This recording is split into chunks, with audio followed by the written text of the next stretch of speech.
আসসালামু আলাইকুম রহমতুল্লাহি অবরকাতুহু। সম্মানিত দর্শক, প্রধানমন্ত্রী তারেক রহমানের জন্য আগামী ৩টি মাস খুবই ঝুঁকিপূর্ণ, অত্যন্ত চ্যালেঞ্জিং, প্রতিযোগিতামূলক এবং তার জন্য এটা রীতিমতো অস্তিত্বের লড়াই। অবস্থাটা এরকম, বাঁচলে মানে গাজী, মরলে শহীদ। তিনি যদি এই ৩টি মাস চমৎকারভাবে টিকে যান এবং চালাতে পারেন, তাহলে দীর্ঘমেয়াদে এই সরকারের যে স্থিতিশীলতা এবং এই সরকারের যে টিকে যাওয়া,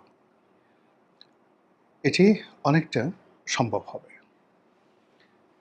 কিন্তু এই ৩ মাসে যদি তিনি ব্যর্থ হন কিংবা ব্যর্থতার পথে এখন যেভাবে এগুচ্ছেন সেভাবে এগুতে থাকেন, তাহলে আর যাই হোক না কেন, ব্যক্তি হিসেবে তারেক রহমান সাহেব, তারপর তার পরিবার, তারপর তার দল এবং তার দলের সঙ্গে অন্যান্য যে সকল সাঙ্গপাঙ্গ, সাহায্যকারী, সহযোগী যারা জুটেছেন, সকলের জন্য এক বিভীষিকাময় দুর্নিবার বিপদ এবং বিপত্তি অপেক্ষা করছে।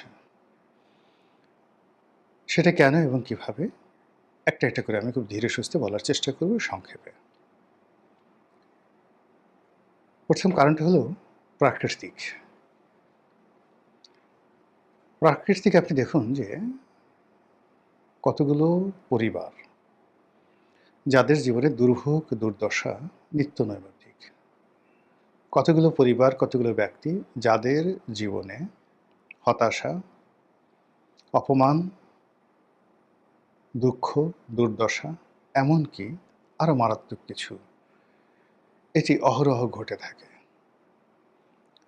এদের জন্ম হয় মূলত কষ্ট পাওয়ার জন্য। কোনো পাপ না করলেও কি করেন আল্লাহ রাব্বুল আলামিন জানেন, এটা একটা প্রাকৃতিক বিষয়।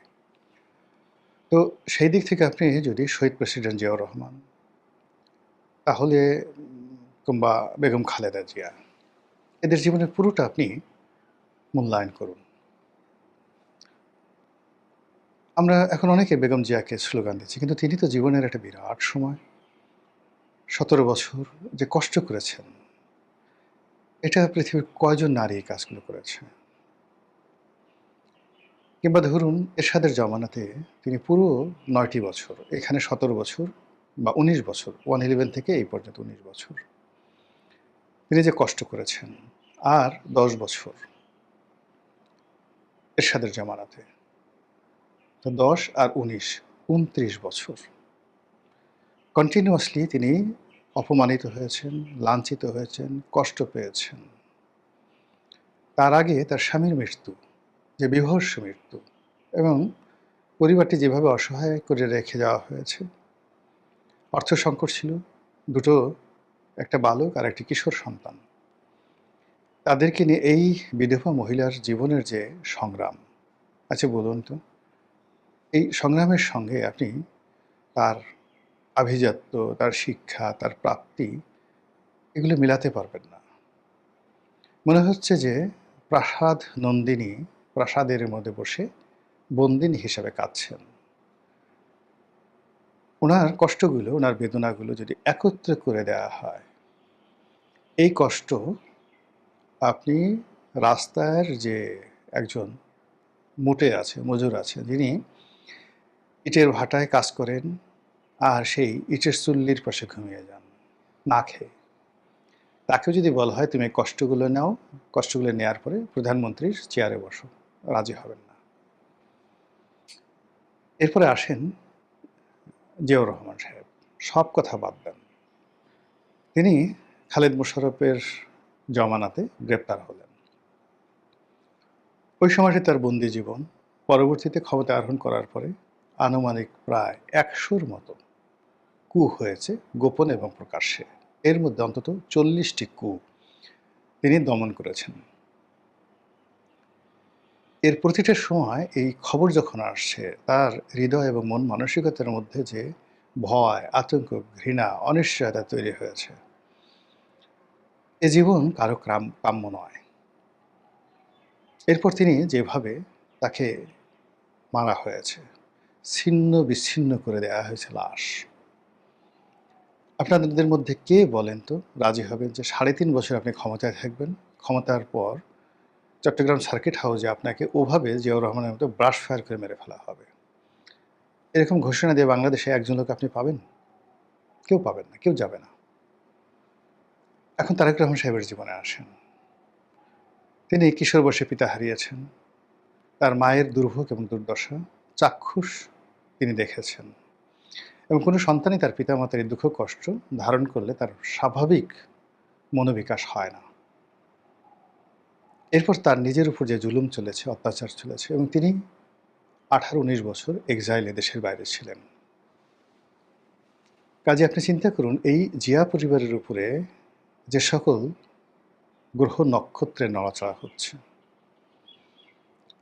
এটাকে আপনার প্রাকৃতিক একটা বৈশিষ্ট্য সামনে আনতে হবে যে এই প্রাকৃতিক বৈশিষ্ট্যকে কিভাবে অ্যাভয়েড করা যায়, কোন কর্ম দ্বারা, কোন জাদু দ্বারা, কোন মন্ত্র দ্বারা, এই বিষয়গুলো পৃথিবীর তাবৎ ধর্মে এ সকল বিষয় যখন ঘটনা ঘটে তখন সেখানে প্রতিবিধান আছে। অল অব দ্য ফিলসফি, পৃথিবীর এমন কোনো দর্শনশাস্ত্র নেই এই প্রকৃতির এই লীলা খেলাকে অস্বীকার করতে পারে, এমন কোনো ধর্ম নেই অস্বীকার করতে পেরেছে। আর এগুলো থেকে রক্ষা পাওয়ার জন্য যে কর্মকাণ্ড যা কিছু আছে তার একটি সিঙ্গেল নমুনা বিএনপি বা তার দলের লোকজনের মধ্যে নেই। ফলে প্রথম কাজ হলো তারেক রহমান সাহেবের যে গ্রহ এবং নক্ষত্র, এই গ্রহ নক্ষত্র প্রাকৃতিক নিয়মে স্বাভাবিক অবস্থায় নেই। এই গেল এক। ২ নম্বর হলো যে আমাদের দেশের প্রাকৃতিক যে সময় জুন, জুলাই, আগস্ট, এই ৩টি মাস আমাদের দেশে বহু দুর্ঘটনা ঘটে।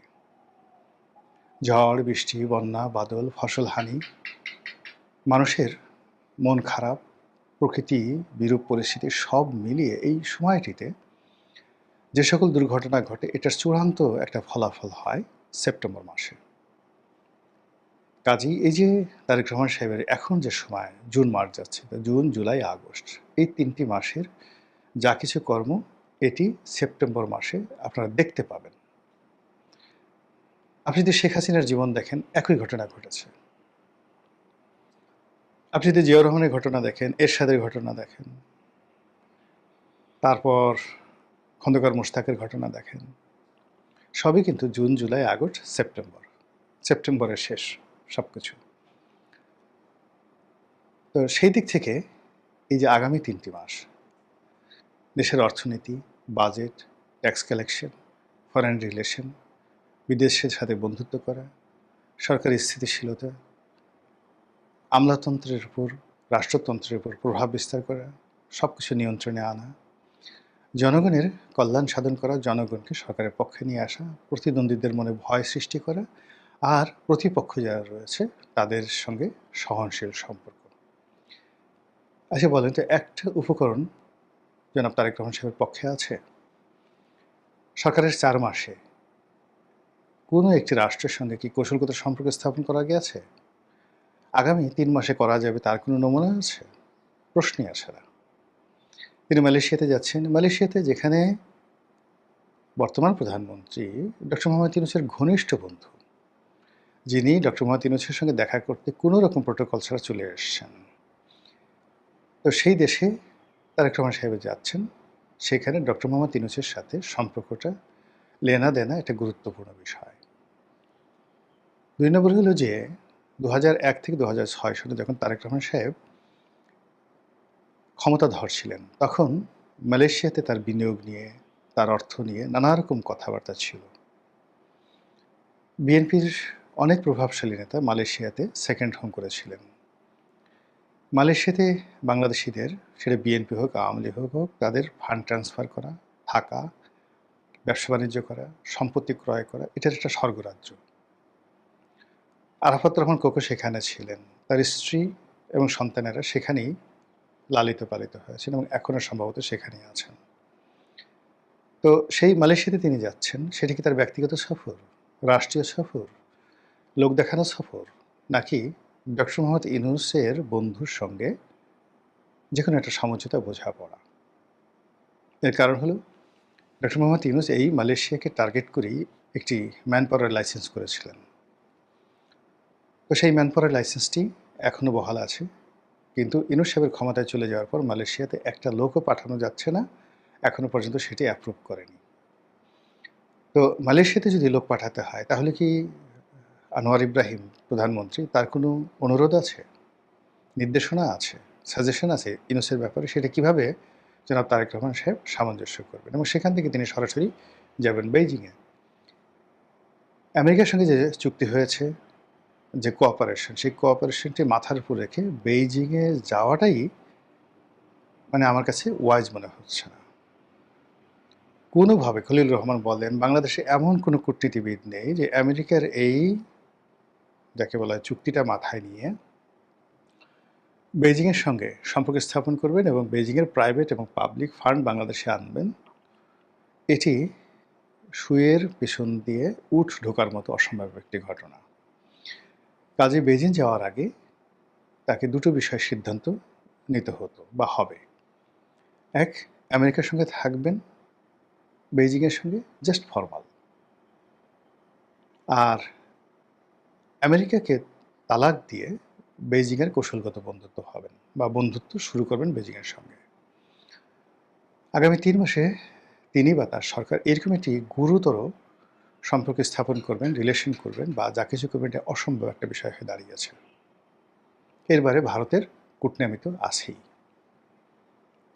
অন্যদিকে আওয়ামী লীগ, জামাত, বামপন্থী রাজনৈতিক দলগুলো, এমনকি সেই যে ২০০১ সন থেকে ২০০৬ সন পর্যন্ত সারা বাংলাদেশে যেভাবে বাংলা ভাই, যেভাবে শায়ক আব্দুর রহমান, যেভাবে আনসারুল্লাহ বাংলা টিম, তারা তাদের কর্তৃত্ব প্রতিষ্ঠা করে ফেলেছিল, সেটা এই জমানাতেও ইউনূস জমানার চেয়ে বেশি চলছে, কিন্তু তারা রাগ করছে না। ইউনূস জমানাতে তারা খোলস ছেড়ে বের হয়ে এসেছিল।